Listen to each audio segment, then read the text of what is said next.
Olá, ouvinte! Antes do episódio começar, eu queria pedir desculpa para você, porque o áudio desse episódio acabou ficando não muito bom, não nos padrões do Escuta Ciência. Tivemos um problema na captação do som pelo microfone e o episódio vai então ter um áudio com uma qualidade não muito boa como a que você está acostumado a escutar. De toda forma, o episódio está muito bom e você não pode perder, então continue escutando aí. O adeus ao ano velho só vem quando a retrospectiva chega. Mas retrospectiva vem de retro, atrás, e spicere, olhar para trás. Mas nós, aqui no Escuta Ciência, vamos fazer uma retroauditiva, porque o nosso público é feito de ouvintes. Uma retroauditiva para lembrar da importância da ciência brasileira e de quanto nossos cientistas foram guerreiros, especialmente nesse último ano. Lutamos contra um governo anti-ciência e conseguimos produzir, apesar dos sucessivos cortes de verbas. E é claro que não vamos deixar de falar de Covid nessa retrospectiva, retroauditiva, porque afinal ainda tivemos a Covid como um dos maiores problemas de saúde pública neste ano. Mas chega de fazer retrospectiva da retrospectiva que ainda nem começou. Bora começar esse episódio? Bora! Escuta Ciência. Olá, eu sou Letícia Sarturi, sou mestre em imunologia e doutora em biociências e fisiopatologia. E eu sou Júlio Ponce, mestre em fisiopatologia experimental e doutor em epidemiologia. E nesse episódio, a gente vai rever o que aconteceu em 2002 com a ciência brasileira. Pois é, Júlio, chegamos ao final de 2022, o ano que durou 5 anos, na minha opinião. Esse ano foi muito difícil, viu? Puxado. E pra gente, então, fechar esse ano aí com chave de ouro, usando um clichêzinho aí, a gente vai rever algumas notícias da ciência, mas o nosso foco nesse episódio é colocar um holofote para a ciência brasileira, para todo mundo conseguir ver o quanto a ciência brasileira produz, ao contrário do que a gente ouve às vezes em redes sociais, dos criadores de fake news, sempre falando que a ciência brasileira não faz nada, que os cientistas recebem verba para não fazer nada, esses absurdos todos, né, que a gente sempre escuta. Então, o nosso foco é falar mesmo da ciência brasileira. Mas antes, a gente tem que dar também uma olhada na Covid-19, como foi esse ano. Afinal, a gente está aí, é o nosso 3º ano de pandemia, né? E nesse 3º ano de pandemia, apesar da gente conseguir já ter uma vida dentro de uma certa normalidade, a gente ainda tem a doença levando pessoas a serem hospitalizadas, pessoas morrendo. A gente ainda está tendo que lutar pela vacinação de crianças, que não há ainda vacina suficiente para todas as crianças. Então, nesse ano, a Covid ainda foi bem difícil, né, Júlio? É isso mesmo, Letícia. Nesse ano a gente teve o surgimento de algumas variantes, a gente teve um relaxamento das preocupações com distanciamento social, com a utilização de máscaras, mas a gente está vendo, por exemplo, na China, uma situação muito preocupante. Por lá, o país optou por utilizar as vacinas de vírus inativado, que a gente sabe que tem uma proteção, né, uma eficácia de proteção um pouco inferior às vacinas de mRNA. São excelentes como primeira proteção, mas a gente sabe que tem hoje em dia essas outras opções que são um pouco melhores. Sem contar a questão de reforço, que lá está com uma porcentagem razoavelmente baixa. Isso tudo apoiado no fato de que o governo apostou na Covid-0, né? Então, a ideia deles de reduzir as mortes foi reduzindo os casos com lockdowns bastante restritivos, né, com proteção dos cidadãos em relação a essa questão de movimento, de contato com possíveis indivíduos contaminados. Mas a gente agora está vendo que eles estão relaxando, né, medidas de proteção, sem necessariamente acompanhar com um número maior de reforço. Então, para as pessoas que acham que a pandemia acabou, ela não acabou. Felizmente, o Brasil está numa posição razoavelmente, comparativamente segura em a proteção, a cobertura de reforço precisa melhorar, principalmente em crianças, mas em comparação com o que a gente talvez venha a ver aí no comecinho de 2023 na China, o Brasil acho que já passou pelo pior, né? Gosto de pensar que a gente tomou as decisões certas quando precisava tomar. Está entrando um governo que a gente sabe pelas declarações e pelas escolhas que está fazendo, que defende mais a ciência, defende mais a vacinação, não só contra a Covid, né? A gente discutiu muito isso no nosso podcast esse ano, mas a gente ainda tem que ficar de olho, tem que ficar vigilante. Pois é, assim, aqui a gente, mesmo tendo toda a briga no sentido de querer forçar o governo, o Ministério da Saúde a fazer alguma coisa, né, para combater a doença, a gente conseguiu, sim, algumas medidas importantes. A vacinação é uma vitória da população brasileira, que foi feita aí por causa de muita pressão. A gente tem uma vacinação boa. E outra, é importante a gente destacar que, embora tenhamos um governo que falasse que não precisava se vacinar, que ele não ia se vacinar, que a criança não ia se vacinar, um Ministério da Saúde que também estava pouco atuante em incentivar as pessoas a se vacinar, tentou atrasar o início da vacinação infantil, a gente não pode esquecer disso. Embora a gente tenha tudo isso acontecendo, o povo brasileiro deu um show de, não diria nem só de crédito colocado na ciência, mas eu diria também de civilidade, porque a vacinação é uma questão de civilidade também, uma questão de você se portar como um cidadão que vive em sociedade e tem responsabilidade também sobre a vida do outro. Então, o povo brasileiro disse não, de certa forma, a essa política anti-ciência e anti-vacina, e a nossa tradição de se vacinar, ela se manteve, né? A gente conseguiu ter uma vacinação expressiva, embora ainda tenhamos muitas pessoas que não se vacinaram. É uma parcela significativa da população. A gente tem aí cerca de 60% a 70% de pessoas vacinadas com as doses necessárias, e tem pessoas com doses incompletas, né? A gente tem gente que tomou uma dose e não tomou mais, esqueceu ou então desistiu por algum motivo. E dentre esses motivos, Júlio, a gente tem que destacar que muitas fake news surgiram, né, nesse período, e isso acabou incentivando as pessoas a não quererem seguir as recomendações da ciência, não só no que diz respeito à vacinação, como aos cuidados, né, de saúde em relação à Covid. Por exemplo, teve uma fake news que rolou sobre o fato de que a Pfizer teria divulgado 1.291 efeitos adversos da vacina contra a Covid. Essa fake news aí foi bem absurda, porque assim, o que a Pfizer tinha divulgado era uma lista com os efeitos que foram reportados. E é importante destacar, porque se você olhasse aquela lista, você via lá Covid-19 como um efeito. Ou você via infarto do miocárdio, via coisas assim. Ou você via condições que não tinham nada a ver com Covid, por exemplo, infecção por herpes zoster, né? Assim, coisas que não tem nada a ver com Covid e que foram reportadas como efeitos adversos. Então, essa lista, na verdade, eram efeitos adversos reportados a partir do sistema de notificação, e esses efeitos estavam sendo estudados. Alguns nem seriam estudados porque não faziam sentido. Não tinham nenhum tipo de plausibilidade biológica com a vacina para a gente dizer que esses efeitos teriam relação com a vacinação. Então, essa lista, na verdade, era uma lista do que foi reportado. E aí as pessoas que produzem fake news pegaram aquilo lá, traduziram, entre aspas, para o português, né?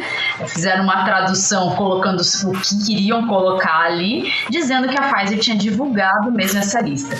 E a Pfizer, no site, tipo assim, contava uma lista dessa, mas não tinha nenhuma relação com isso, né? Olha que absurdo. E E teve também aquela dos atletas, né? Que começaram a falar que estavam morrendo mais atletas do coração, pois né? Com problemas cardíacos. A gente sabe que algumas vacinas, elas têm uma relação com miocardite, geralmente reversível, geralmente leve, com um perfil muito específico das pessoas que têm isso.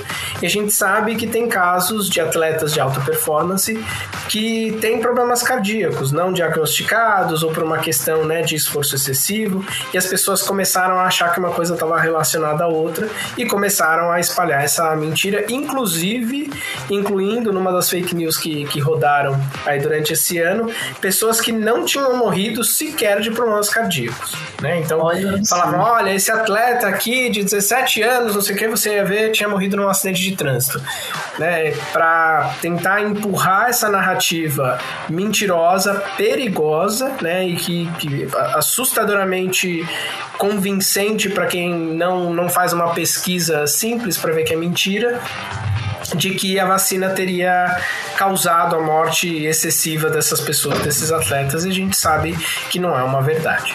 Pois é. Inclusive, assim, com o início da vacinação infantil, a gente teve, por exemplo, um caso aqui no interior de São Paulo de uma menina que tinha já um problema prévio no coração e ela apresentou lá um problema após a vacinação.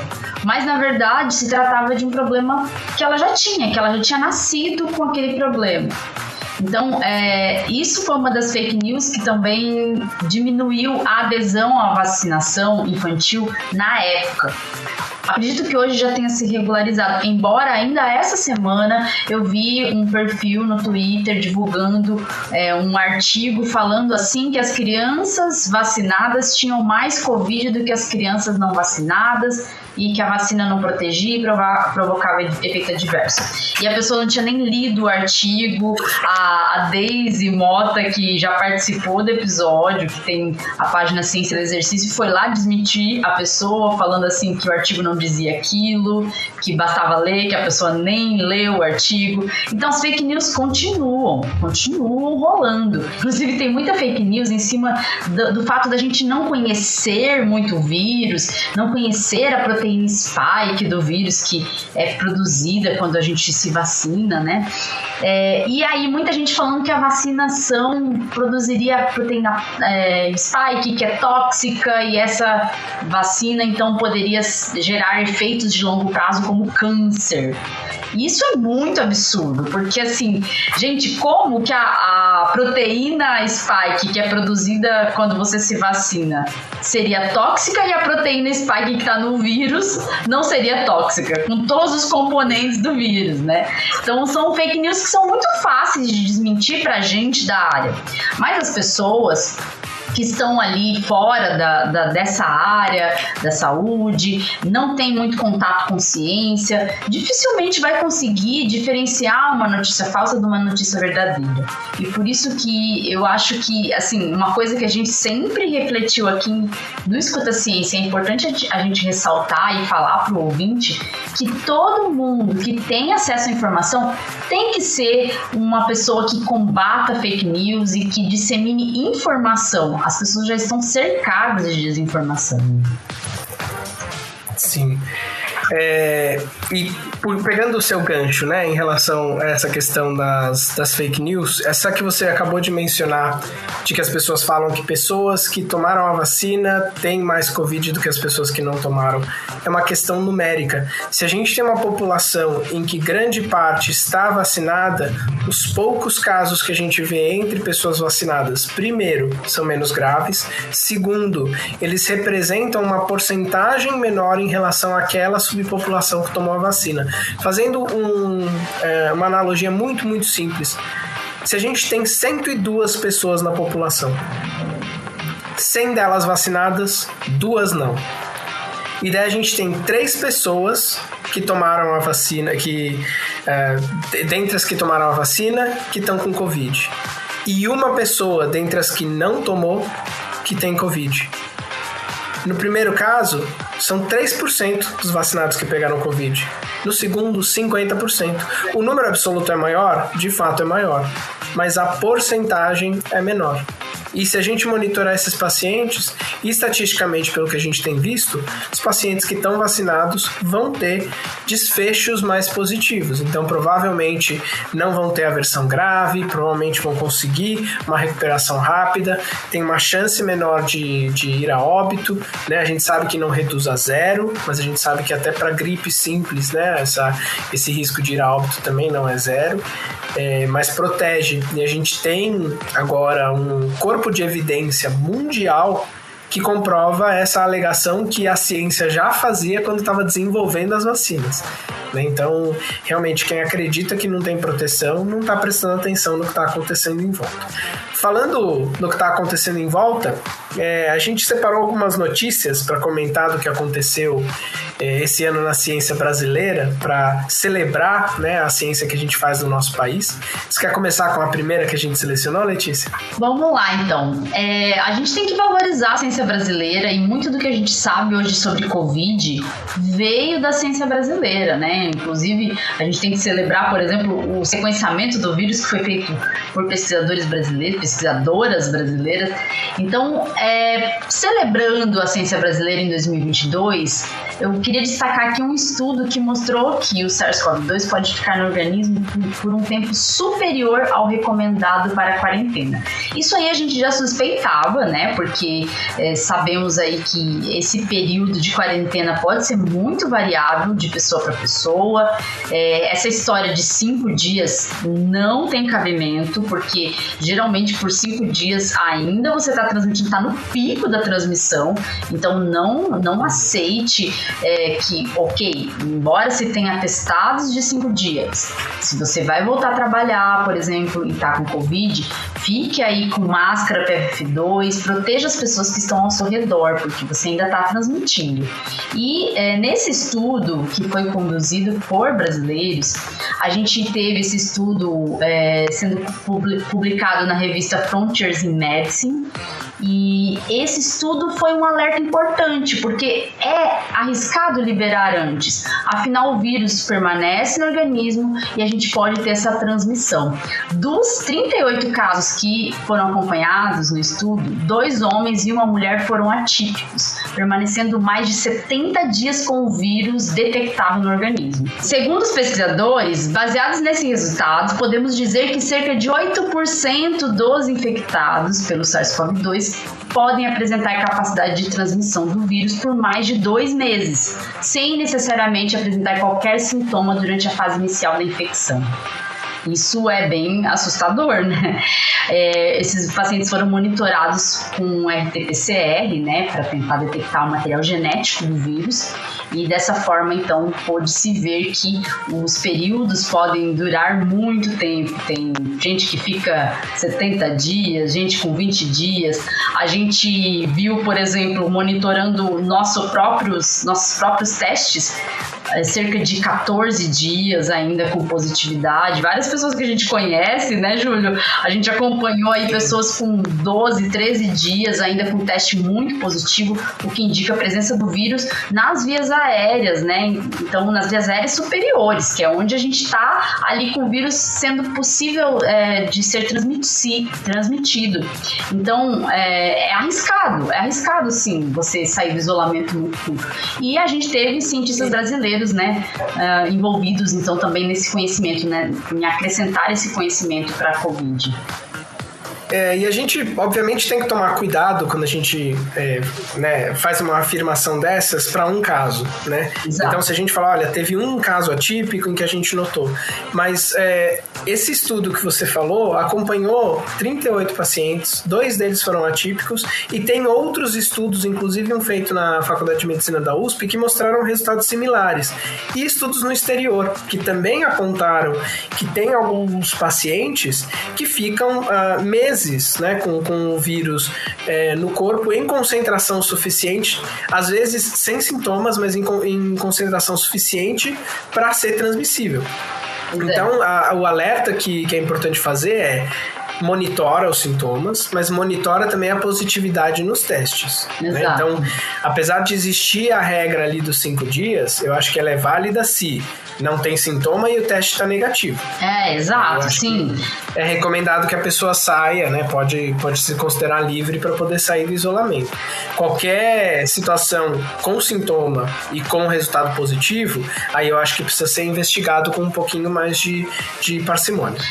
O problema mesmo é quando as pessoas não têm como monitorar, né? A gente sabe aqui no Brasil que eu ouvi falar, muita gente assim falando de teste, de atestado de 1 dia. É assustador, né? Um médico, você tem um teste positivo, o médico dá um atestado de 1 dia. Isso no Twitter, eu ouvi pessoas falando que receberam atestado de 1 dia. Enfim. Mas dentro dessa de Covid, é importante a gente entender que a Covid foi acometendo muita gente no Brasil e no mundo. Infelizmente, mesmo vacinados, com a nossa vida ativa, a gente acaba se expondo mais ao vírus, saindo de casa para trabalhar, encontrando pessoas. E essa exposição, então, fez com que muita gente pegasse Covid. E com a Covid pode vir também uma Covid longa, efeitos de longo prazo, efeitos, inclusive, psiquiátricos vindos da Covid. E aí eu te convido, Júlio, para falar a próxima notícia. Pois é, teve um estudo muito bacana feito com 425 pacientes que tiveram as formas moderadas e graves da Covid-19, feitos por pesquisadores da USP. E eles perceberam que ter passado, né, por essa doença justamente nessas formas mais graves aumentou a prevalência de déficit cognitivo e transtornos psiquiátricos. Né? Mais da metade dos participantes relataram um declínio de memória. Né? Então, problema em relatar fatos, em ter o pensamento, né, encadeado, logicamente encadeado, e 13% desenvolveram sintomas característicos do transtorno de estresse pós-traumático. Além de ansiedade generalizada, diagnóstico de depressão, né? E que, obviamente, aqui a gente não quer dizer que foi o único gatilho para que isso acontecesse, porque alguns deles tinham o diagnóstico de depressão e de ansiedade antes de se acometerem da doença, mas a doença aumentou essa prevalência. O que faz sentido, né? Se a gente pensar na questão de toda a modificação que a gente teve, né? De comportamento, de contato social, do próprio receio de pegar a doença, né, do risco à vida que a doença representa, realmente isso causou um estresse na população como um todo, mas certamente em quem passou por formas mais graves da doença com maior intensidade, né, e que levaram ao surgimento desses transtornos. Né? A questão da perda de memória é interessante porque tem alguns trabalhos que mostram mesmo, né, que ter passado pela doença está associada a esses transtornos cognitivos posteriores, né? Então, isso me faz pensar que quando a gente ouvia alguns políticos defendendo que a melhor forma de se livrar da Covid era deixar todo mundo pegar, é absurdamente e assustadoramente errada, né? Porque por mais que não fosse uma doença com alta letalidade, e mesmo assim a gente teve 700 mil mortos, então de fato era uma doença que, por ser muito transmissível, matou muita gente.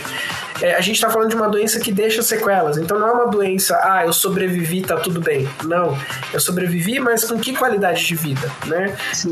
Isso também certamente é uma carga que a gente vai levar por muito tempo, né? Enquanto a doença estiver rolando, a gente continua tendo gente que está exposta a esse risco, né? Mas as pessoas que já passaram por isso, agora elas vão ter que ter um outro tipo de tratamento de saúde. O que, né, obviamente, pode representar uma sobrecarga do Sistema Único de Saúde, pode representar uma necessidade de uma atenção especial para essas pessoas que, caso elas não tivessem se contaminado, e aqui, obviamente, não estou falando que foi por responsabilidade delas que elas se contaminaram, né? A gente sabe muito bem disso, mas caso a doença não tivesse acometido essas pessoas, talvez elas não estivessem passando por esses sintomas. Pois é, assim, essa relação da Covid com problemas psiquiátricos tem pouco a pouco sendo estabelecida, a gente não sabe muito ainda. Mas com o passar do tempo, acredito que a gente vai conhecer mais e vai poder então direcionar aí algum tipo de terapia disponível, né, para tentar controlar um pouco isso, tentar reabilitar essas pessoas que tiveram esses problemas. E eu queria destacar, Júlio, também um estudo ainda nessa linha de Covid que reforçou a importância de manter as máscaras nas escolas. Esse estudo ele foi liderado por pesquisadores do Centro de Ciências Matemáticas Aplicadas à Indústria, que está vinculado à Universidade de São Paulo, a USP, que fica em São Carlos.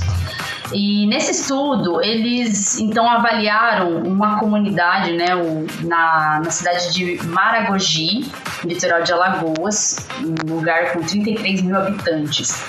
Foi avaliado então como que se comportariam então essas crianças dentro de um ambiente escolar com uso de máscaras com tecido, máscara de pano e máscaras de alta eficiência como a N95, FFP2. O que esse estudo concluiu foi que o uso disseminado de máscaras de alta qualidade, como a N95, a FFP2, junto com o monitoramento dos casos de Covid e outras medidas não farmacológicas, assim como também, né, a vacinação, a gente tem que destacar que foi uma medida importante, mas o estudo avaliou isso, das medidas não farmacológicas também, poderia manter, então, os casos de Covid muito baixos, né? Porque pode manter os níveis de transmissão do novo coronavírus, do SARS-CoV-2, nas escolas num nível muito baixo. Já num cenário em que ninguém usa máscara, as variantes mais transmissíveis, como a Ômicron, poderiam infectar até 80% da população.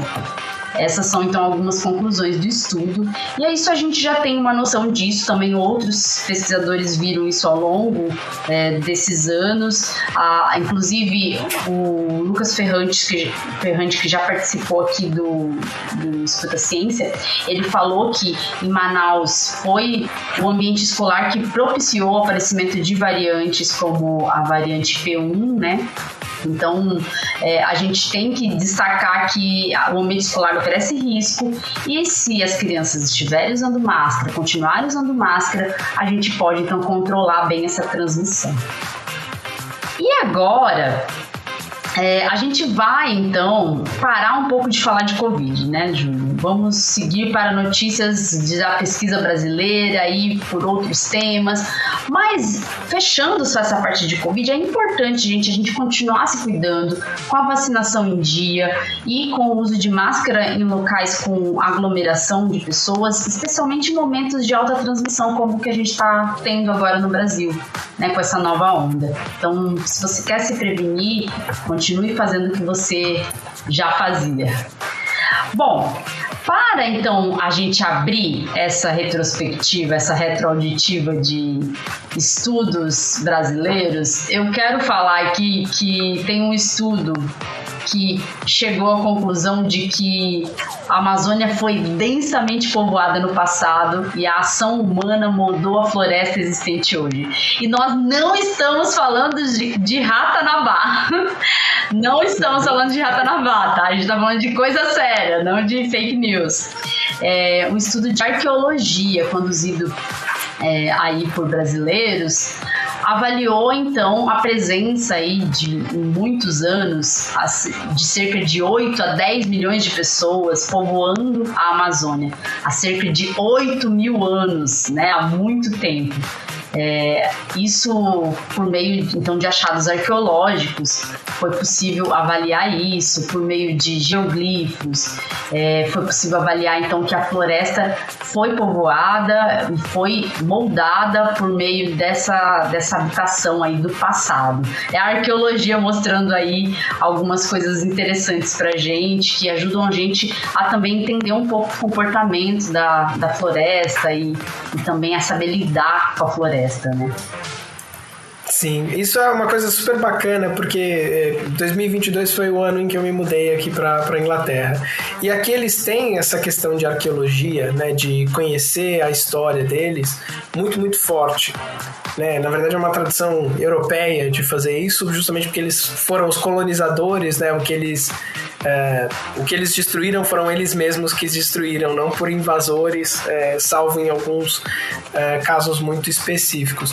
Enquanto que no Brasil a gente tem um pouco essa mania errada de falar que a história do Brasil começa em 1500. Não, né? A invasão do Brasil começa em 1500, a história do Brasil é de muito antes. E ver que a arqueologia, né, tem essa capacidade de resgatar a nossa história, né, resgatar a história dos povos originários, dos povos nativos do Brasil, né, que foram aqueles que de fato moldaram uma grande parte, né, apesar da gente falar português, da gente ter toda a influência portuguesa, quem moldou o território em muitas coisas, quem até hoje dá nome a muitas cidades, né, a muitas regiões que a gente tem, foram os povos originários, né, e encontrar esses fragmentos de artefatos demonstram que a gente já tinha uma civilização avançada, que a gente tinha, né, toda uma organização ali nessa área de mata que infelizmente foi dizimada pela chegada dos colonizadores, né? Algo que acontece na América como um todo, mas que a gente, enquanto Brasil, às vezes esquece, né? E então é muito bonito, né? Eu acho que é bonito, enquanto brasileiro, ver que tem essa preocupação para falar, para tomar conta da nossa história, né? A nossa história não começa quando vem alguém de fora para impor o que ia ser. Ela começa e permanece, inclusive, como resistência ao longo do tempo a essas invasões. Não é muito bonito. Então, não é descobrimento, né? Quando falamos de descobrimento do Brasil, por exemplo, não é um descobrimento. O Brasil existia. Os nativos brasileiros existiam, viviam aqui, por exemplo. E aí alguém foi lá e chegou, invadiu. Bom, Júlio, agora te deixo com a segunda notícia aí dessa leva de notícias de estudos brasileiros. Isso aí, a gente tentou selecionar, obviamente que a ciência brasileira ela é muito diversa, mas a gente tentou pincelar outros assuntos, e um dos que a gente encontrou de um pessoal da Unicamp, junto com a Universidade da Califórnia, San Diego, eles estudaram formas novas de tratamento para uma forma específica de autismo, né? Chama Síndrome de Pitt-Hopkins, que é uma disfunção neuropsiquiátrica com características do transtorno de espectro autista. E eles conseguiram, em laboratório, reverter a evolução dessa síndrome. Né? Obviamente que a gente está falando aqui de uma pesquisa básica em modelos que ainda a gente não pode dizer que são aplicáveis em humanos. Mas esse é o primeiro passo, né? Eles conseguiram encontrar alguns mecanismos moleculares, fizeram ali uma intervenção, né, nesse mecanismo do gene TCF4, e eles conseguiram reverter a evolução que essa mutação causava, né, em um punhado de células.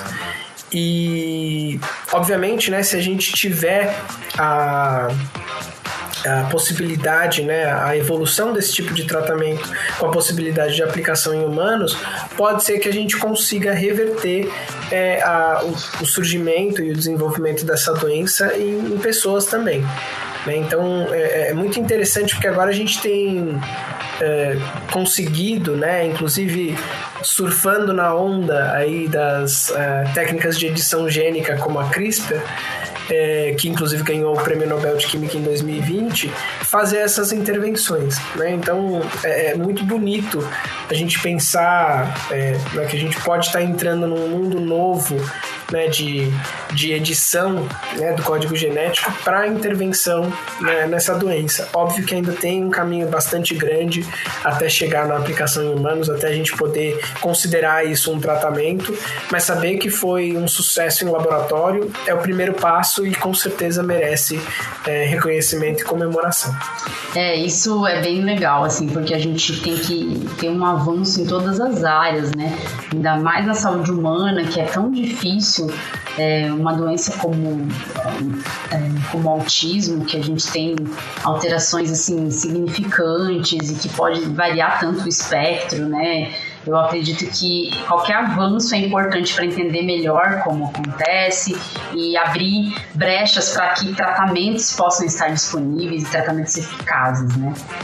E aproveitando então mais um destaque da ciência brasileira, mas não sobre a área da saúde, é interessante aqui uma notícia que a gente viu sobre o uso de biofertilizantes na soja brasileira, que foi destaque numa publicação científica.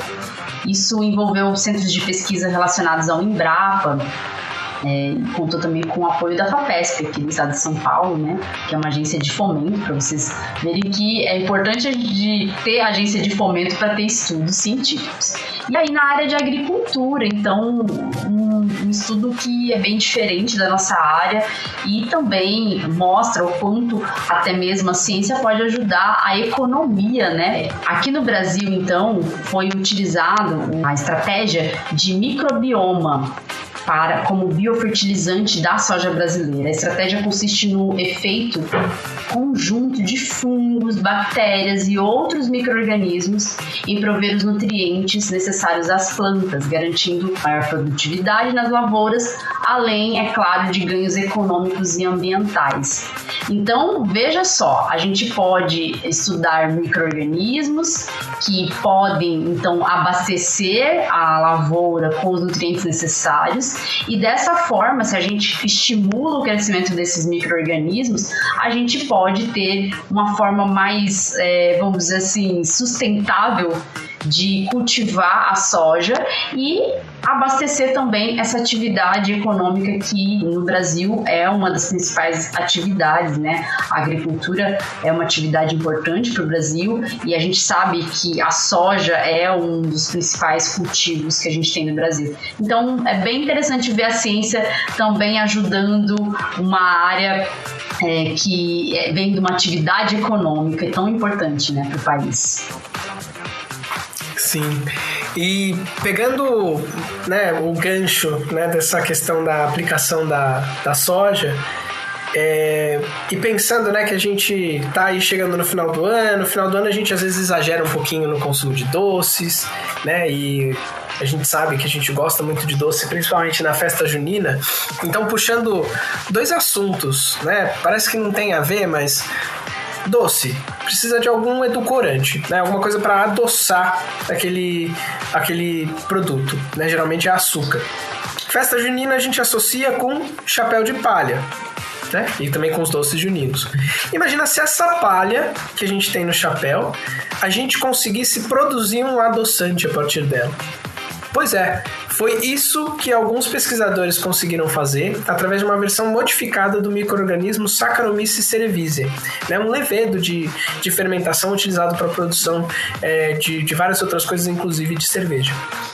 E eles fizeram o seguinte, eles pegaram a palha de cana-de-açúcar, que é uma biomassa que aparece na produção de etanol de segunda geração, e eles extraíram dali a xilose. Né? A xilose não tem sabor doce, mas através da Saccharomyces cerevisiae eles conseguiram converter a xilose a xilitol, que é um adoçante que não causa cárie, é um adoçante que manda o sinal, né, de dulçor, o sinal doce para o cérebro, sem causar os efeitos que o açúcar causa. Obviamente que aqui eu não estou falando que o xilitol, né, a gente deve substituir, usar só xilitol, mas ele tem esse interesse para a produção de coisas com sabor doce. E é muito interessante porque eles fizeram isso também com modificação genética dessa Saccharomyces cerevisiae. E eles conseguiram, então, aumentar essa produção a partir de um subproduto da palha da cana-de-açúcar. Então, um produto que antes ia para o lixo, agora está sendo revertido em produzir um adoçante com valor comercial agregado muito importante. Não, e você veja só, né? Aqui no Brasil a gente também produz muitos produtos a partir da cana, né? O álcool, o açúcar. Eu sou de uma região que tem muita usina de cana. Mato Grosso do Sul, ali a gente passa, na minha cidade tem uma usina de cana. E no Paraná, a região que eu morei já também, ali perto, também tem muita plantação de cana em usina. E se vocês vissem o quanto junta de palha e de resto, né, da cana, às vezes fazem montanhas assim de resto de cana, de bagaço de cana, que são usados em várias coisas, mas aí a gente tendo uma outra aplicação, isso é bem legal e é assim uma solução que a ciência trouxe também para coisas que nem seriam mais utilizadas, né? Isso é bem interessante. Eu acho muito legal quando a gente vê aí, consegue mostrar, né, para as pessoas o quanto a ciência cria soluções para o seu dia a dia e cria soluções para problemas diversos e inclusive pode relacionar uma coisa. Você pega o descarte de uma coisa e associa com a saúde, né? Olha só que coisa interessante. Isso aí. Bom, a gente não queria prolongar muito esse episódio, né, Júlio? Afinal, a gente tá querendo ir ali também dar um feliz ano novo pro pessoal. A gente tá querendo pular 7 ondas, a gente tá querendo fazer a contagem regressiva. E pra gente não perder a contagem regressiva, vamos então encerrando por aqui. Eu acho que esse episódio serviu para a gente falar bem da ciência brasileira e destacar aí também os avanços na Covid, que são muitos. Hoje em dia já tem grupos estudando também fatores genéticos que podem estar envolvidos numa maior resistência, infecção. Temos as vacinas atualizadas que estão sendo aplicadas em vários países e no Brasil já chegaram. A gente espera que possa estar disponível facilmente para todo mundo. Então a gente tem muito avanço e a gente está fechando o ano também com notícia boa no governo. A gente mudou o governo, vai mudar o ano que vem, graças a Deus. Daqui a pouco muda, gente. Tá chegando. E a gente teve anúncio dos ministros, né? As ministras que vão ocupar saúde e ciência, tecnologia e inovação, que são mulheres que têm experiência técnica, experiência política. A ministra da Saúde, Nízia Trindade, que é a ministra que foi presidente da Fiocruz e tem um papel importante aí na saúde pública e na ciência. E a Luciana Santos. Inclusive, foi quem criou o Observatório Covid, né? Importante a gente dizer. Exato. O governo, enquanto estava preocupado em mentir sobre a Covid, tinha a Fiocruz falando as informações importantes sobre a doença e fazendo um monitoramento dos números para poder informar a população.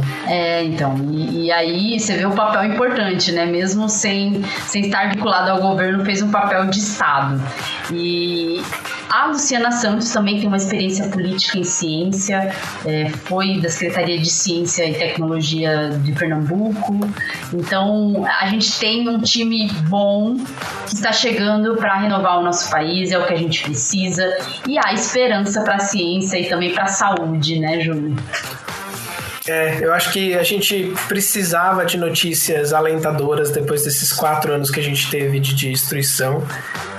Já teve um aceno, inclusive, para um assunto que a gente mencionou aqui da questão de bolsas, né, de estudo, com a possibilidade de reajuste, de recomposição em relação a isso, de investimento na ciência, que é o que a gente precisa, né? Então, eu estou muito esperançoso, acho que o ano que vem tem tudo para ser melhor do que esse e a gente poder celebrar de novo as coisas boas na ciência, além das que a gente já mostrou aqui nesse episódio. Pois é. Então a gente fecha o ano com o coração cheio de esperança e olhar lá no futuro, porque a gente acredita sim que a ciência brasileira vai brilhar. Pessoal, então a gente fica por aqui. Aproveita aí o início do ano novo com a sua família, com seus amigos, com quem você quiser e continue escutando a ciência, né? Isso aí, a gente agradece o apoio de vocês esse ano, quem escutou, quem compartilhou, quem faz parte dos nossos apoiadores. Vocês são todos muito importantes pra gente e a gente espera que a gente possa trazer mais 52 episódios sobre ciência toda semana aqui no Escuta Ciência pra vocês. A gente faz isso para que vocês possam também saber um pouquinho mais sobre a ciência. É isso, pessoal. Escuta e compartilha. Tchau, tchau e até o próximo episódio. Tchau, tchau. Ei, ouvinte, não vai embora ainda não. Você sabia que agora você pode apoiar o Escuta Ciência? Sim, nós criamos um Apoia-se para o Escuta Ciência. Você poderá nos ajudar a ampliar nosso trabalho e custear os gastos que temos para semanalmente colocar o Escuta Ciência no ar. Você pode nos apoiar com valores a partir de R$2. Viu? A gente nem tá pedindo muito. E ainda terá recompensas que incluem dar pitacos no podcast, sugerir temas, um grupo exclusivo para apoiadores, episódios exclusivos e até sorteio de brindes com temas científicos. Entra no link do Apoia-se que está na descrição do episódio. Esse link aqui, apoia.se/Escuta a Ciência Podcast. Tudo junto e sem acento. Apoie nosso trabalho. Fazemos isso por amor e dedicação, mas queremos fazer cada vez melhor para você, por você. Seu apoio é importante. Se você não puder apoiar com dinheiro, não se preocupe. Nos ajude divulgando o Escuta Ciência. Obrigada por acreditar que a ciência deve ser escutada.